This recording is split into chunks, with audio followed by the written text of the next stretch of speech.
আসসালামু আলাইকুম। Gazipur city corporation 32 নং ওয়ার্ড, বোটবাজারের পূর্ব দিকে মাত্র 10 টাকা অটো ভাড়া, জাজর স্ট্যান্ডের কাছাকাছি। এই বাড়িটা বিক্রি করা হবে 22 ফিট আসতেছে। এটা হলো বাড়ি, 4টা রুম, 1.5 কাঠার মধ্যে।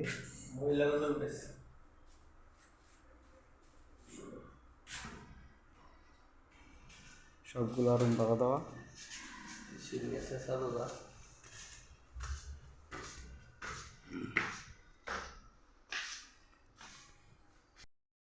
যেটা হলো ছাদ। এই বাড়িটা যদি কেউ নিতে চান অতি দ্রুত যোগাযোগ করবে আমার স্ক্রিনে দেওয়া নাম্বারে। এই জায়গায় ইচ্ছে করলে আপনি দোকানে করতে পারবেন। এই বাড়িটা নিতে চাইলে অতি দ্রুত স্ক্রিনে দেওয়া নাম্বারে যোগাযোগ করবেন। এটার প্যাকেজ হলো আপনার 36 লক্ষ টাকা। 36 লক্ষ টাকায় এই বাড়িটা বিক্রি করা হবে।